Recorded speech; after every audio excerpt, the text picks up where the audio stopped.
عذاب نازل کیا، اس میں سب سے شدید اور سنگین ترین عذاب جس قوم پر نازل کیا وہ قوم لوط تھی، وہ ہم جنس پرست تھی۔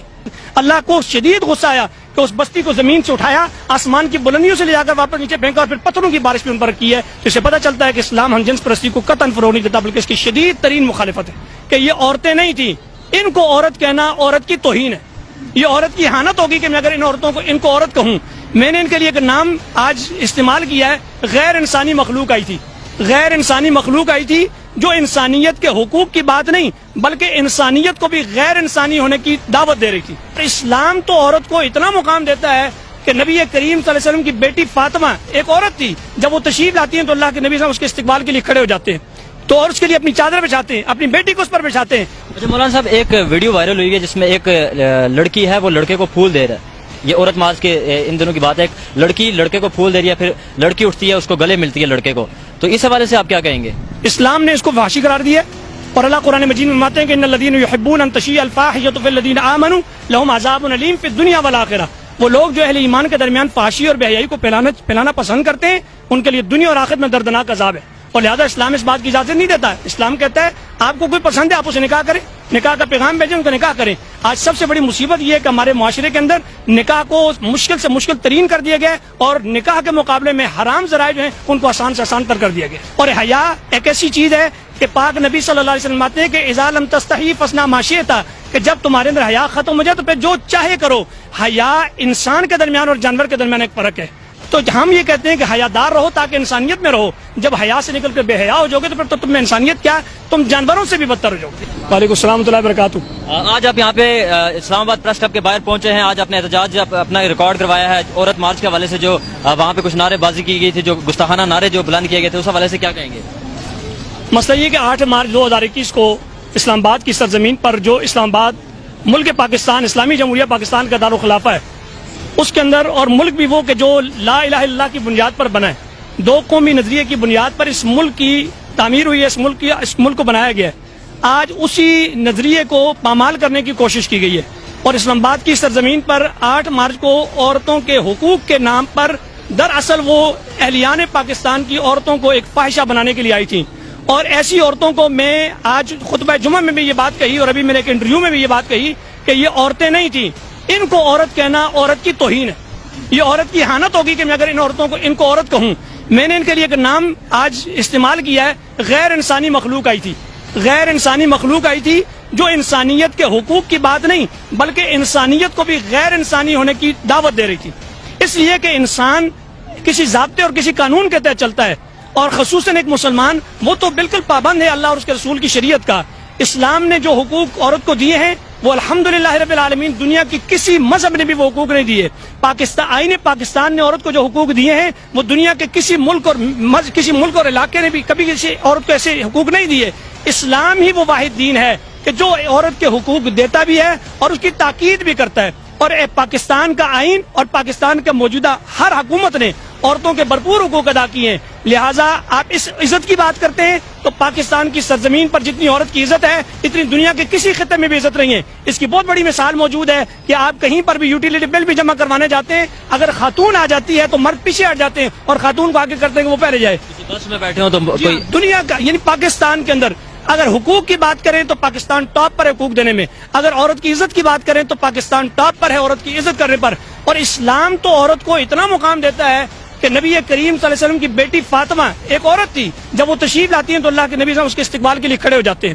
تو اور اس کے لیے اپنی چادر بچھاتے ہیں، اپنی بیٹی کو اس پر بچھاتے ہیں۔ اور اس سے بھی بڑی بات یہ ہے، قرآن مجید جب ہم پڑھتے ہیں اللہ قرآن میں فرماتے ہیں للہ ملک السماوات والارض یخلق ما یشاء، اللہ ہی کے لیے ساری آسمان و زمین کی بادشاہی ہے، جو چاہتا ہے پیدا کرتا ہے، یہب لمن یشاء اناسا، اللہ نے بیٹے پر بیٹی کو مقدم کر کے بیان کیا ہے، جس سے چاہتا ہے بیٹیاں دیتا ہے، وہ یہب لمن یشاء ذکور، جس سے چاہتا ہے بیٹے دیتا ہے۔ تو پتہ چلا کہ اللہ تعالیٰ نے قرآن مجید میں بھی مرد پر بیٹے پر اور عورت کو بچی کو فوقیت دے کر کے ہمیں بتایا کہ عورت کی عزت کیا ہے۔ اچھا، جو یہاں پہ پاکستان میں فیمنسٹ ہیں وہ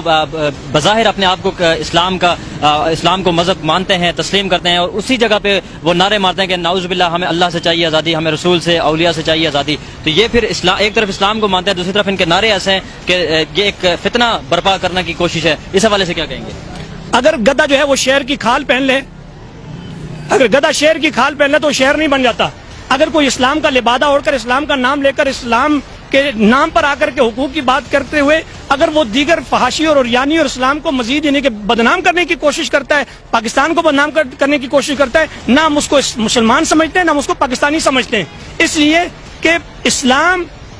کا وہی حقیقی مسلم ہے، اسلام کو ماننے والا ہے جو اسلام کی تمام تعلیمات کو مانتا ہے، جن کی زندگیوں میں ہمیں کہیں پر بھی اسلام کا رنگ نظر نہیں آتا تو خالی ان کے کہنے سے اسلام نہیں بن جاتا۔ عبداللہ بن ابی بھی اسلام کا نام لیتا تھا اور نبی کریم صلی اللہ علیہ وسلم کے پیچھے نمازیں بھی پڑھتا تھا، لیکن اسلام نے اس کو مسلمان نہیں کر دانا۔ تو یہ وہ اصل میں یہ جتنے لوگ جتنی بھی یہ آئے تھی یہ مخلوق مسلمان نہیں تھی، یہ زیادہ تر وہی لوگ ہیں جو مغربی ایجنڈے کے لیے کام کرتے ہیں، باہر سے ان کو فنڈنگ ہوتی ہے۔ ہم تو حکومت وقت سے کہتے ہیں کہ ان کی فنڈنگ کا باقاعدہ محاسبہ کیا جائے، احتساب کیا جائے اور ان کو چیک کیا جائے کہ ان کو فنڈنگ کرتا کون ہے، اور جو کرتا ہے ان کی فنڈنگ کو روکا جائے، اور جب ان کو فنڈ نہیں ملے گا تو انشاءاللہ یہ سب کچھ معاملہ خود ہی ختم ہو جائے گا۔ مولانا صاحب، ہم جنس پرستی کی بات کی جاتی ہے، اس حوالے سے اسلام کیا کہتا ہے ہم جنس پرستی کے حوالے سے جو ہومو سیکچولیٹی کا نعرہ ایک یہ لے کے آ رہے ہیں؟ سب سے بڑی بات یہ ہے، قرآن مجید میں اللہ تعالیٰ نے قوم لوط کا ذکر کیا ہے، اور اللہ تعالیٰ کہتے ہیں کہ انہوں نے ایسا کبھی جرم کیا تھا جو اس سے پہلے کبھی کسی قوم نے نہیں کیا، اور اللہ تعالیٰ نے جتنی قوموں پر عذاب نازل کیا اس میں سب سے شدید اور سنگین ترین عذاب جس قوم پر نازل کیا وہ قوم لوط تھی، وہ ہم جنس پرست تھی۔ اس سے بڑھ کر کے کیا ہو سکتا ہے کہ اللہ تعالیٰ تو اس بات کو قطعاً پسند، اللہ کو شدید غصہ آیا کہ اس بستی کو زمین سے اٹھایا، آسمان کی بلندیوں سے لے جا کر واپس نیچے پھینکا اور پھر پتھروں کی بارش بھی ان پر کی ہے۔ تو اس سے پتہ چلتا ہے کہ اسلام ہم جنس پرستی کو قطعاً فروغ نہیں دیتا بلکہ اس کی شدید ترین مخالفت ہے۔ اچھا، عورت جہاں پہ اپنے آزادی کی حقوق کی بات کرتی ہے، مجھے ایکوالٹی چاہیے کاروبار میں، حضرت خدیجہ رضی اللہ تعالیٰ نے کی وہ کافی ساری ہر دفعہ وہ کوٹ کرتی ہیں کہ انہوں نے تجارت کی تھی، دوسری طرف ان کے اوپر فحاشی کا اوریانی کا ایک ان کے اوپر ٹیگ لگا ہے کہ وہ ملک پاکستان میں فحاشی پھیلا رہے ہیں، اوریانی پھیلا رہے ہیں، اور اس حوالے سے اسلام جو ہے وہ پردے عورت کے پردے کے حوالے سے کتنی وہ تاکید کرتا ہے، کہاں پہ نرمی ہے، اس حوالے سے تھوڑی گائیڈ کیجیے گا۔ اسلام عورت کو قطعاً نہیں کہتا کہ عورت جو ہے وہ کما نہیں سکتی، وہ اپنے گھر والوں کی کفالت نہیں کر سکتی اپنے شوہر کے ساتھ، بلکہ میں آپ کو بتاؤں کہ صحیح مسلم شریف کے اندر حدیث موجود ہے، نبی کریم صلی اللہ علیہ وسلم کے پاس دو عورتیں تشریف لائیں، ایک عبداللہ بن مسعود کی بیوی تھی رضی اللہ تعالیٰ عنہ، اور وہ جب تشریف لائیں تو انہوں نے سیدنا بلال سے کہا کہ اللہ کے نبی صلی اللہ علیہ وسلم سے ہمارے لیے مسئلہ پوچھ کر کے آئے کہ ہم اپنے شوہروں پر اپنے شوہروں کو صدقہ دے سکتی ہیں؟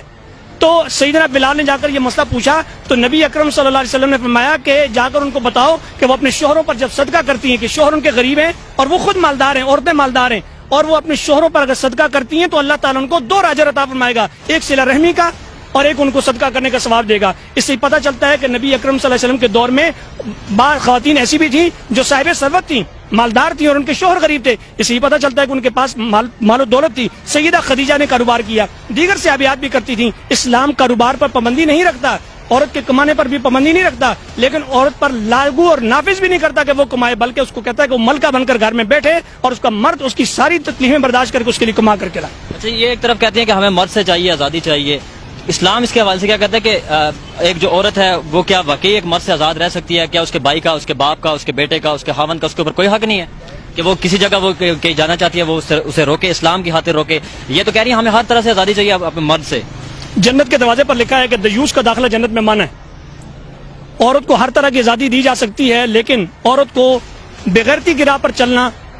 یہ کہ اس کو آزادی نہیں دی جا سکتی۔ یہ جو چاہتی ہیں یہ بغیرتی کی راہ چاہتی ہیں، اور اسلام غیرت مند دین ہے اور غیرت مندی کی تعلیم دیتا ہے، اور غیرت یہی ہے کہ ایک باپ کو اپنی بیٹی پر غیرت ہونی چاہیے کہ اصل میں تو شوہر ہو یا باپ ہو یا بھائی ہو یا بیٹا ہو، وہ اپنی اس تمام روپ میں جتنے عورت کے رشتے ہیں ان سب کا محافظ ہے، اور اگر محافظ اگر اس کو اپنے گھر میں محفوظ کرتا ہے تو لہٰذا وہ تو اس کا مطلب اصل محافظ ہوا، اور جو اپنی اس چیز کو جس کی حفاظت کرنی چاہیے اس کو کھلی چھوٹ دے کر باہر نکال دیتا ہے، اس کا مطلب وہ اصل محافظ تو نہ ہوا۔ پھر دوسری بات، عورت جو ہوتی ہے یہ ایک بڑی قیمتی چیز ہے، انتہائی قیمتی۔ میں نے آج ایک دو جگہ پر یہ بات کہی بھی کہ عورت اتنی قیمتی چیز ہے کہ جس طرح سونا ہے، سونا قیمتی ہوتا ہے اور ہمیشہ اس کو چھپا کر محفوظ کر کے سنوار کر کے اس کو گھر میں رکھا جاتا ہے، اور جب اس کے مقابلے میں لوہا اس کی وہ قیمت نہیں ہے، وہ باہر سڑک پر بھی پڑا ہوتا ہے۔ لہٰذا ایک عورت جو ہے وہ ایک قیمتی چیز ہے، اس کو محفوظ ہی رکھا جائے گا، اور عورت کا معنی ہی پردہ ہے، عورت کا معنی ہی پردہ ہے، لہٰذا وہ پردے کی چیز ہے، وہ محفوظ رکھنے والی چیز ہے، نہ کہ وہ در در پر پھینکی جائے۔ اچھا مولانا صاحب، ایک ویڈیو وائرل ہوئی ہے جس میں ایک لڑکی ہے وہ لڑکے کو پھول دے رہا ہے، یہ عورت ماز کے ان دنوں کی بات ہے، ایک لڑکی لڑکے کو پھول دے رہی ہے، پھر لڑکی اٹھتی ہے اس کو گلے ملتی ہے لڑکے کو، تو اس حوالے سے آپ کیا کہیں گے؟ اسلام نے اس کو فحاشی قرار دیا،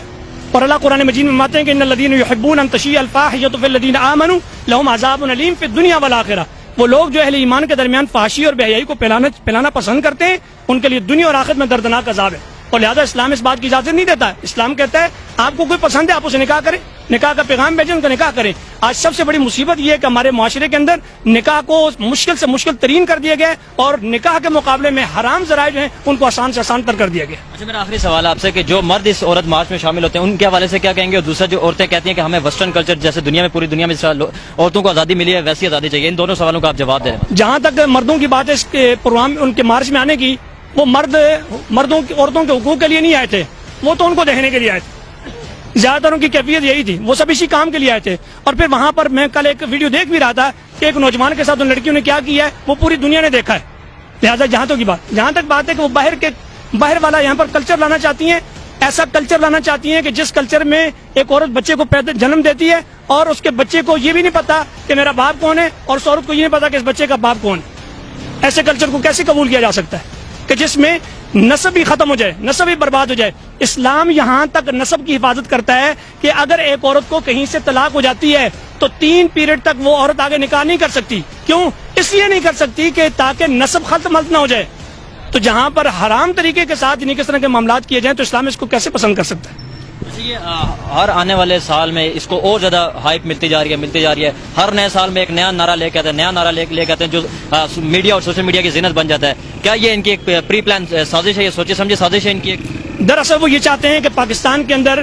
اس پاکستان کو غیر مستحکم کیا جائے، اور غیر مستحکم کیسے ہو سکتا ہے کہ یہاں پر دو قسم کی سوچ کے لوگ پیدا کیے جائیں اور ان کو آپس میں ٹکرا دیا جائے۔ بیسک ان کا ایجنڈا اور مقصد یہ ہے کہ یہ بہت سارے کام کر چکے ہیں جس سے یہ پاکستان کو یعنی کہ غیر مستحکم کرنے میں ناکام رہے۔ اب انہوں نے ایک نیا حربہ استعمال کیا ہے کہ تاکہ اس کے ذریعے پاکستان کے نوجوانوں میں 2 طرح کی سوچ آئیں گی۔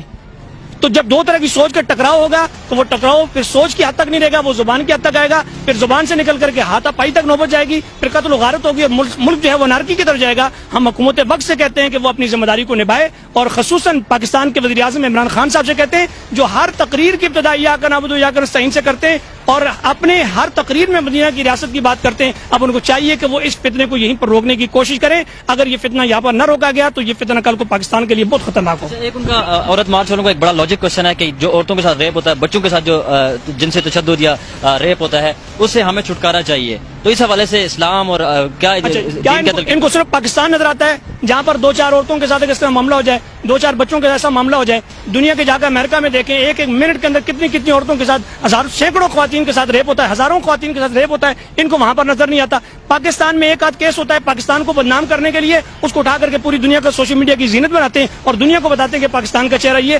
الحمدللہ پاکستان اس معاملے میں بہت پیچھے ہے، اور یہ جن معاشرے کا ایجنڈا لے کر جس کے ایجنڈے پہ کام کر رہی ہیں، جن کا کلچر لانا چاہتی ہیں، وہاں پر تو یہ چیز بہت بڑی بیماری ہے۔ پاکستان میں تو اگر کوئی اس قسم کا بچے کے ساتھ ریپ ہو یا بچی کے ساتھ ریپ ہو یا کسی خاتون کے ساتھ ہراساں کیا جائے تو الحمدللہ چوک چوراہے میں اگر کسی کو پتہ چل جائے اس بندے نے یہ کیا ہے، پورا شہر امنڈ آتا ہے اس کو مارنے کے لیے۔ یہ تو پاکستان کی سرزمین ہے، اور یہاں پر باقاعدہ اس کے لیے لوگوں کا مطالبہ ہوتا ہے کہ اس کو جنہیں سر عام پھانسی دی جائے۔ اور جبکہ امریکہ اور دیگر ممالک میں جا کر دیکھا جائے کہ وہاں پر تو جج بھی ان کو چھوٹ دے دیتا ہے کہ اگر یہ بندہ یہ کام نہ کرتا تو شاید اس کی موت واقع ہو جاتی، لہٰذا اس نے اس لیے کر دیا، کوئی حرج نہیں ہے۔ مولانا صاحب، عورت مارچ والے آپ سے بہت تنگ ہے، وہ اسی جگہ پہ جہاں آپ کھڑے اسی جگہ سے نعرہ لگا کہ ہمیں ملا سے چاہیے آزادی،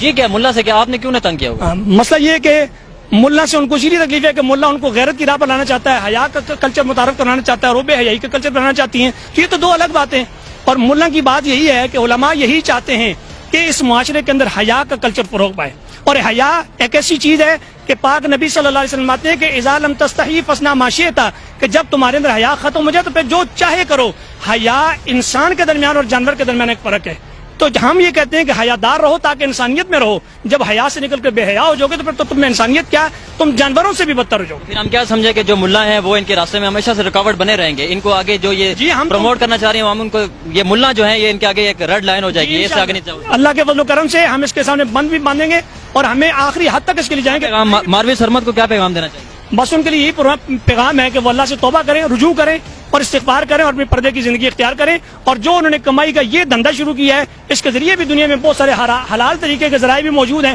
جن کے ذریعے وہ کما سکتی ہیں۔ اگر وہ بیچاری بہت غریب ہیں تو ہم پاکستان کے سارے لوگ مل کر کے، ہم مدارس کے طلباء مل کر کے ہم چندہ کر کے انشاءاللہ اس کو دے دیں گے، اس کے گھر کو انشاءاللہ چلائیں گے، ہم اس کی کفالت کی ذمہ داری اٹھا لیتے ہیں انشاءاللہ، اگر ان کے پاس مالی کوئی تنگی ہے تو۔ ٹھیک ہے، بہت مہربانی، بہت بارک اللہ۔